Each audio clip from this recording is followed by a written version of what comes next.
I never thought buying my own house would become the ultimate revenge weapon against my mother-in-law. But when she told me I came from a clearance bin in front of 20 guests at her anniversary dinner, I had the perfect response that left everyone speechless. Hi everyone, I'm Maya, and 3 years ago I married the love of my life, David Morrison. What I didn't realize was that I was also marrying his mother, Patricia, a woman who made it her personal mission to remind me daily that I wasn't good enough for her son. Patricia Morrison was the kind of woman who could smile sweetly while cutting you down with surgical precision. She had this way of making her cruelest comments sound like helpful advice, and she'd been perfecting this art for 55 years. Then there was Linda Hawthorne, Patricia's best friend and partner in crime. Linda worked as a real estate agent, which made her feel like an expert on everyone's living situation and financial status. She had this habit of showing up to family gatherings with the latest neighborhood gossip and a talent for making backhanded compliments sound like genuine concern. My husband David, bless his heart, was caught in the middle of it all. He's a software engineer with a heart of gold. But when it came to standing up to his mother, he turned into a deer in headlights. He loved me. I knew that, but he also loved his parents, and somehow he convinced himself that keeping the peace meant letting his mother walk all over his wife. For 3 years, I endured Patricia's comments about my clothes, my job, my family background, and basically everything about my existence. She had this way of making me feel like I was lucky to be tolerated in their family, like I should be grateful that her precious son chose someone like me. Every family dinner was a masterclass in passive aggression, and I was always the target. But here's what Patricia didn't know. What none of them knew was that while she was busy looking down on me for my supposedly inferior background, I had been quietly building something incredible.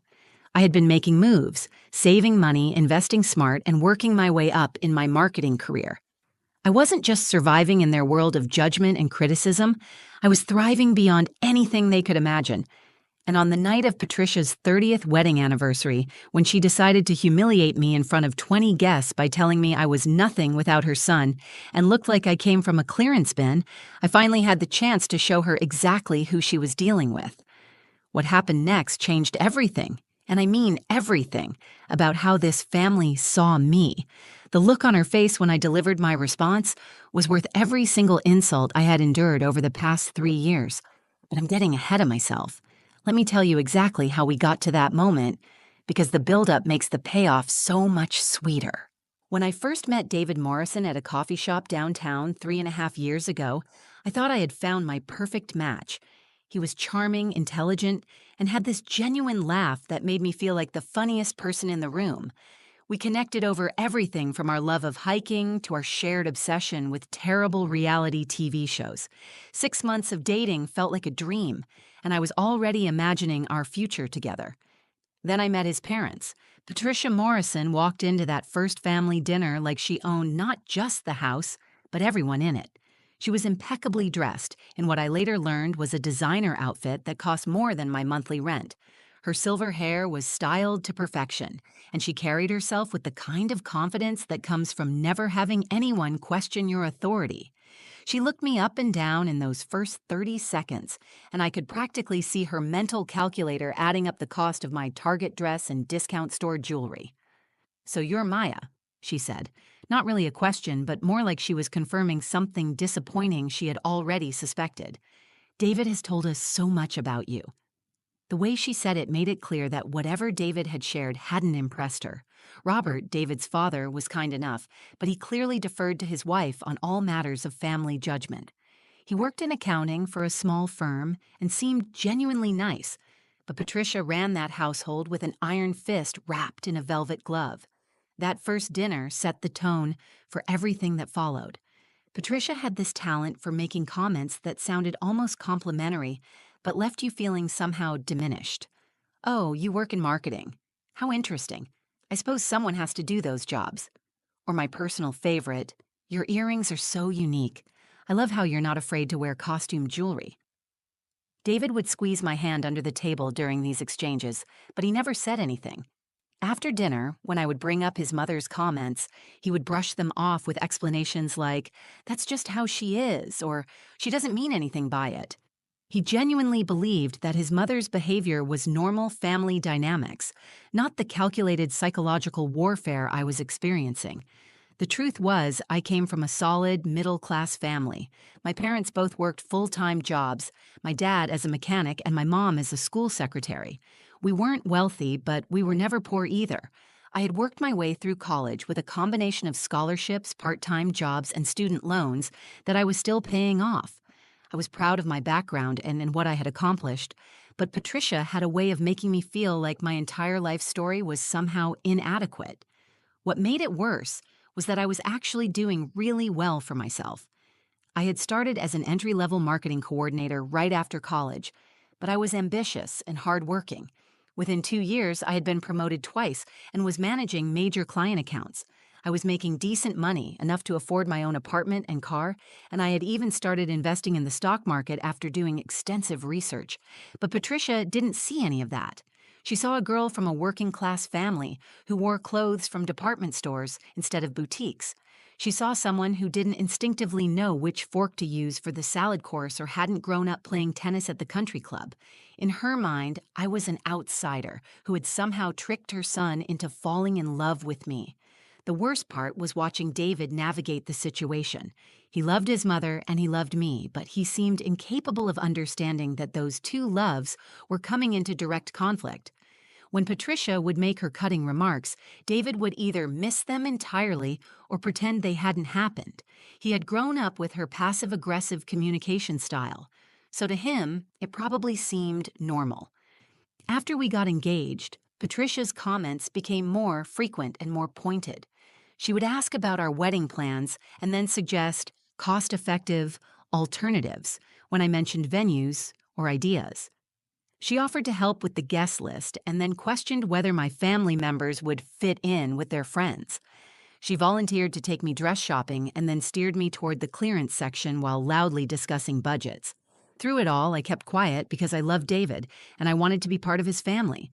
I convinced myself that time would help Patricia warm up to me, that she just needed to get to know me better. I thought if I proved myself worthy through my actions and accomplishments, she would eventually accept me. What I didn't realize was that Patricia had already made up her mind about me, and no amount of success or kindness was going to change her opinion. She had decided I wasn't good enough for her son, and she was determined to make sure I never forgot my place in the family hierarchy. That determination would ultimately be her downfall. The 30th wedding anniversary dinner was supposed to be a celebration, but from the moment I walked through the front door, I could feel the tension crackling in the air like electricity before a storm.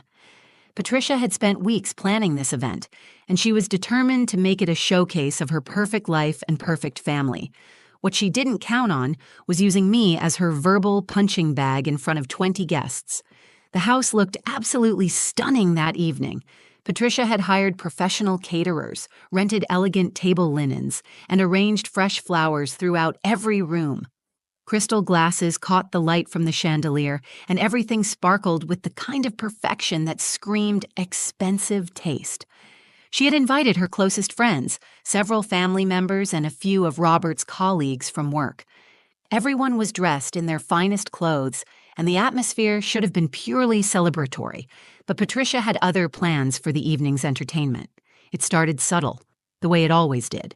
As guests arrived and mingled in the living room, Patricia made sure to introduce me with carefully chosen words. "This is Maya, David's wife. She works in marketing." The way she said marketing made it sound like I sold used cars in a back alley. When her friend Susan complimented my dress, Patricia immediately chimed in with, "Oh yes, Maya has such a talent for finding affordable options. She's very practical." Linda Hawthorne arrived fashionably late, making her grand entrance in a way that suggested she considered herself co-host of the evening. Linda had this habit of treating every social gathering like a networking opportunity, and she immediately began circulating through the room, collecting gossip and dispensing unsolicited advice about everyone's life choices. During cocktail hour, the comments escalated. Patricia cornered me near the kitchen while I was helping serve appetizers and said loud enough for nearby guests to hear, "Maya, dear, you really should consider investing in some quality jewelry.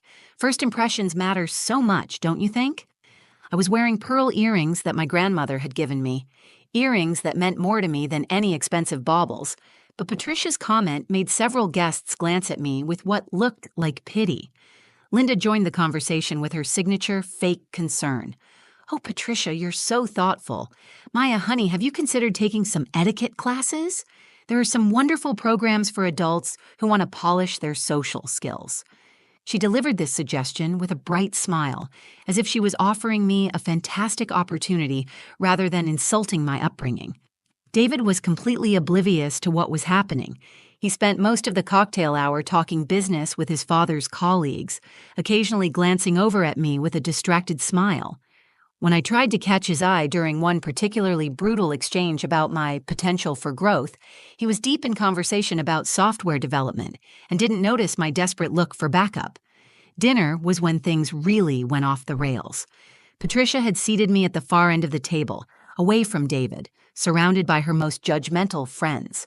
It felt like being placed in a gladiator arena, except instead of lions, I was facing middle-aged women with perfectly styled hair and opinions about everything. The conversation topics were clearly chosen to make me uncomfortable. They discussed private schools their children had attended, expensive vacations to places I had never been, and charity events that cost more to attend than I made in a month. Every topic was designed to highlight the difference between their lifestyle and mine. "Maya, do you and David have any vacation plans?" asked Margaret, one of Patricia's book club friends. Before I could answer, Patricia jumped in with, "Oh, they're very budget conscious. David is learning to be more practical about money." The implication was clear. I was holding David back financially, preventing him from living the lifestyle he deserved. Linda decided to share her expertise about the real estate market, specifically pointing out how important it was to buy in the right neighborhoods and invest in properties that reflect your social status. She looked directly at me while saying, "Some people just don't understand that where you live says everything about who you are." The final straw came when Patricia's sister mentioned how proud she was of her daughter's recent promotion. Patricia seized the opportunity to say, "Yes, it's so important for young women to have real careers with advancement potential. Some jobs are just hobbies, really." She glanced meaningfully at me while the entire table absorbed the implication that my marketing career was nothing more than a way to pass time. Throughout all of this, David remained completely checked out, scrolling through his phone and occasionally laughing at jokes he wasn't really listening to. The other guests were starting to look uncomfortable with the obvious targeting, but no one was brave enough to call Patricia out on her behavior. I could feel my face burning with embarrassment and anger. Every comment felt like a small cut, and I was bleeding from 1,000 tiny wounds. But I kept smiling, kept nodding politely, kept playing the role of the gracious daughter-in-law who was grateful just to be included. I had no idea that Patricia was about to push things so far that my patience would finally snap completely. The moment that changed everything came when Patricia decided it was time for her anniversary toast. She had been building up to this all evening, making increasingly bold comments as she gained confidence from her friends' laughter and David's continued silence. I watched her stand up at the head of the table, wine glass in hand, looking absolutely radiant in her moment of complete control. "Thank you all for being here tonight," she began, her voice carrying that practiced sweetness that I had learned to fear. "Robert and I are so grateful to have such wonderful friends and family to celebrate 30 beautiful years of marriage." The guests raised their glasses, expecting a normal anniversary toast about love and commitment, but Patricia had other plans. "Marriage has taught me so much about the importance of knowing your place in a family," she continued, her eyes scanning the table before landing directly on me. "It's taught me about respect, about understanding where you come from, and about never forgetting the people who made your happiness possible." I felt my stomach drop. This wasn't going to be about her marriage at all. "Some people understand this naturally," Patricia continued, her voice getting stronger as she warmed to her theme. "They understand that marriage isn't just about two people. It's about joining families, about respecting traditions, about knowing your role." She paused dramatically, making sure she had everyone's complete attention. "And then there are others who need gentle reminders about these important values." The room had gone completely quiet. Even David looked up from his phone, finally sensing that something was wrong. Robert shifted uncomfortably in his chair, but like everyone else, he remained silent. Patricia turned to face me directly, her smile sharp as a blade. "Maya, dear, I hope you understand how lucky you are to be part of this family. You're nothing without my son. Don't forget where you came from." The words hit me like a physical blow. 20 guests heard her say it. 20 people watched her publicly humiliate me at what was supposed to be a celebration of love and commitment. The silence that followed was deafening, broken only by the gentle clink of someone nervously setting down their wine glass. But Linda Hawthorne couldn't let the moment pass without adding her own poison to the wound. "Oh, Patricia, you're being too kind." Linda laughed, her voice cutting through the awkward silence like nails on a chalkboard. "Look at her. She looks like she came from a clearance bin." Several guests actually gasped. A few nervous chuckles rippled through the room from Patricia's closest allies. But most people looked absolutely mortified. This had crossed every line of basic human decency, and everyone knew it. I sat there for exactly 3 seconds, feeling the familiar wash of humiliation that I had experienced so many times before.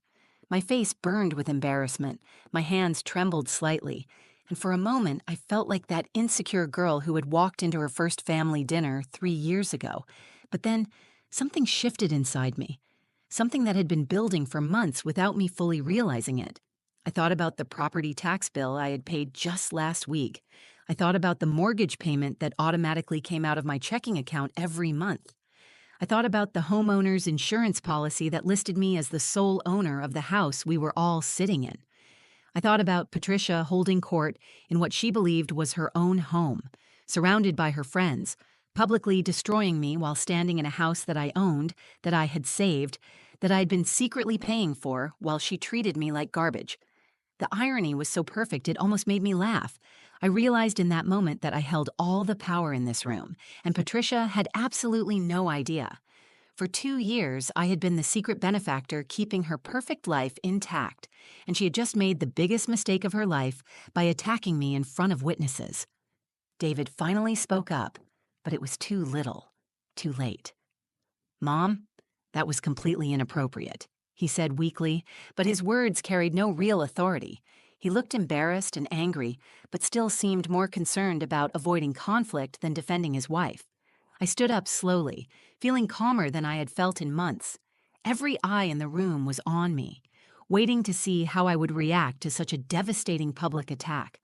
Some guests looked sympathetic, others appeared curious about the drama, and a few seemed to be enjoying the spectacle. Patricia smiled triumphantly, clearly believing she had just delivered a knockout blow that would put me in my place permanently. Linda sat back in her chair with a satisfied expression, obviously pleased with her contribution to my destruction. Neither of them had any idea what was coming next.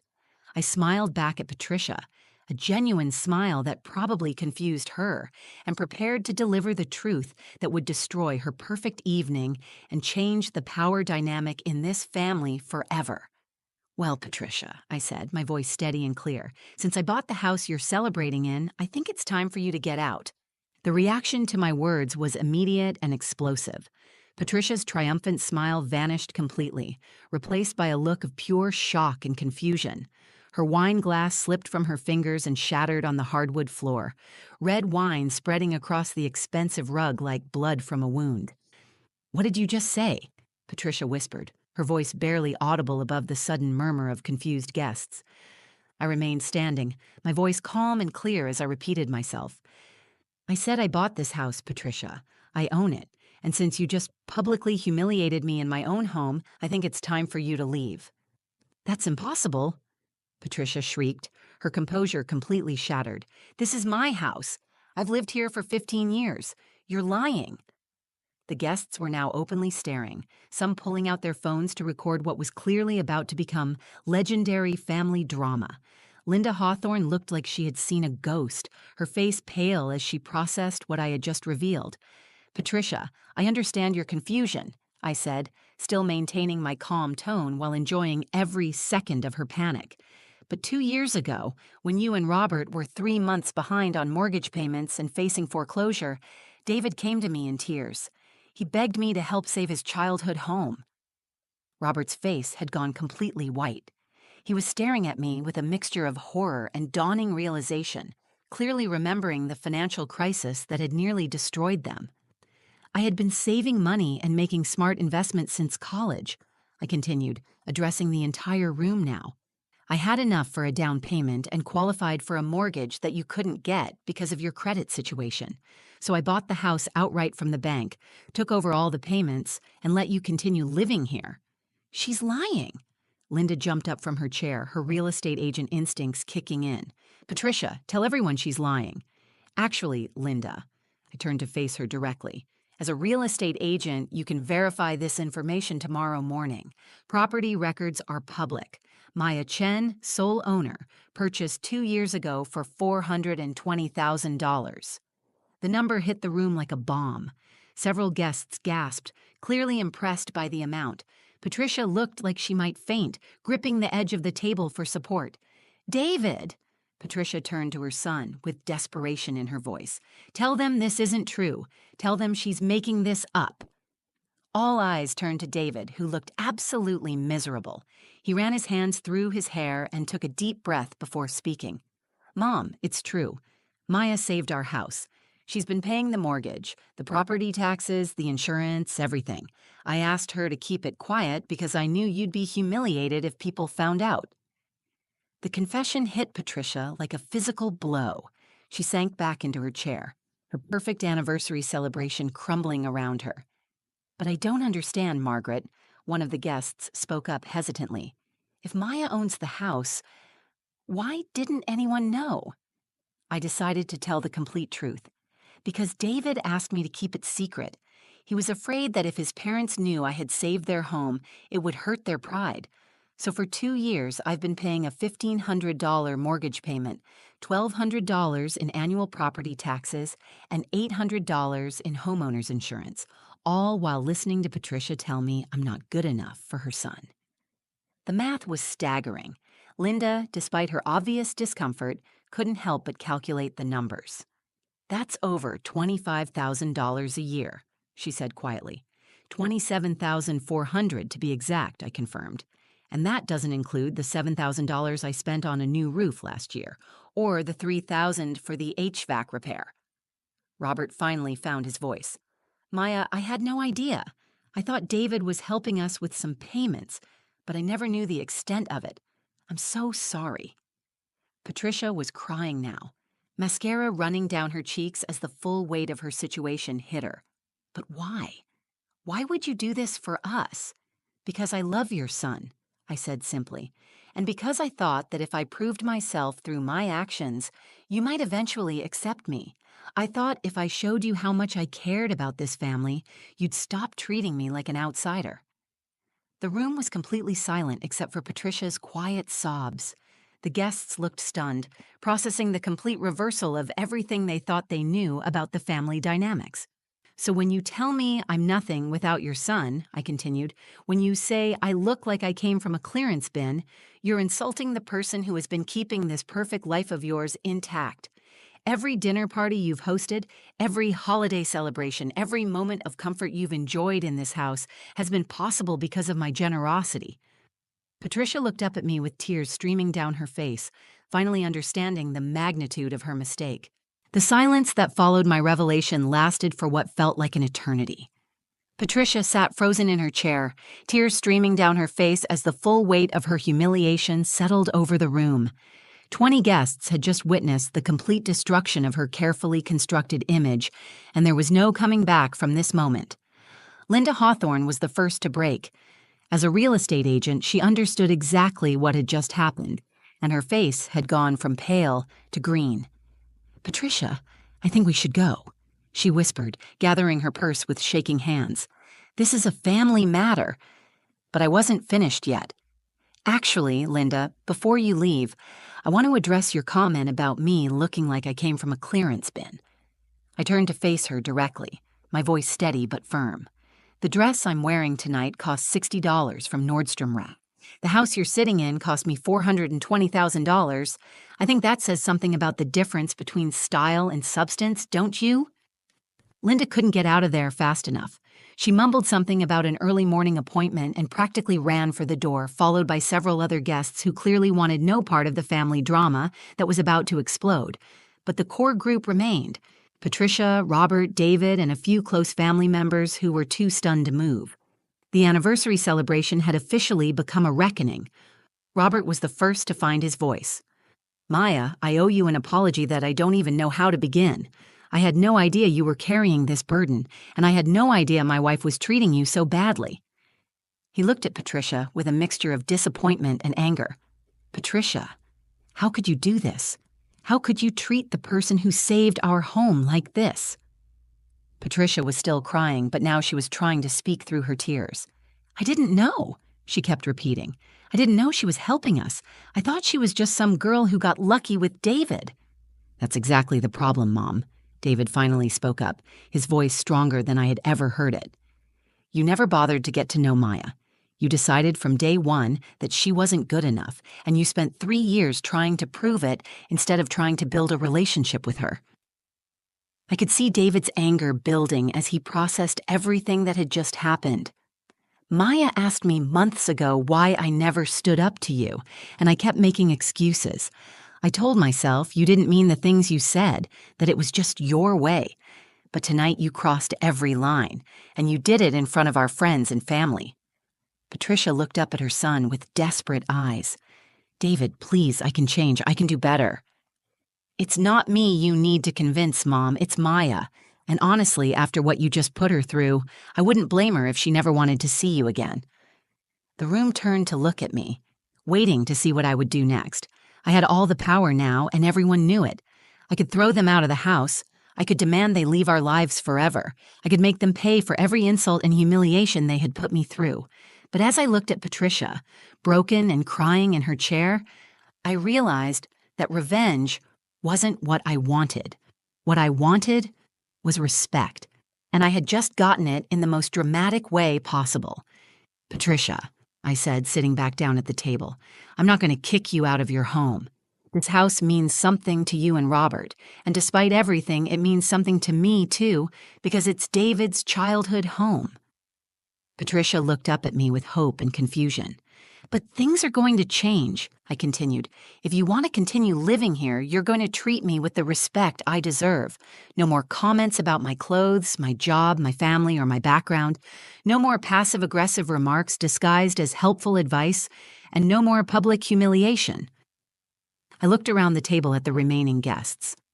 "I want everyone here to understand something. I didn't reveal this information to hurt anyone or to show off. I revealed it because I was pushed too far by someone who thought she could humiliate me without consequences." Patricia nodded frantically. Yes, of course. Maya, I'm so sorry. I had no idea how wrong I was about everything." The evening ended with Patricia issuing a formal apology to me in front of the remaining guests. She acknowledged my generosity, admitted her mistakes, and promised to do better. It wasn't perfect, and I knew it would take time to rebuild trust, but it was a start. David and I drove home in silence, both processing what had just happened. Finally, he spoke. "I'm proud of you for standing up for yourself. I should have done it years ago." "Yes, you should have," I agreed. "But we can't change the past. We can only move forward." The next morning, Linda called Patricia to verify the property records, just as I knew she would. Within a week, the story had spread through their entire social circle, but instead of being embarrassed, I found that people respected me more. I had shown strength, generosity, and grace under pressure. Patricia kept her word. She treats me with genuine respect now, and our relationship, while not perfect, is built on honesty instead of pretense. She introduces me to her friends as our wonderful daughter-in-law Maya, who has been such a blessing to our family. Looking back, I learned that sometimes keeping the peace isn't worth sacrificing your dignity. Sometimes you have to be willing to disrupt the status quo to get the respect you deserve. And sometimes the truth, delivered at exactly the right moment, is the most powerful weapon you have. The best part? Every month when I pay that mortgage, I smile knowing that I'm not just paying for a house. I'm paying for the peace of mind that comes with never having to tolerate disrespect again. If this story resonated with you, please hit that like button and share it with someone who needs to hear it. Have you ever had to stand up to a family member who didn't respect you? Let me know in the comments below, and don't forget to subscribe to the channel for more real stories about finding your voice and claiming your power.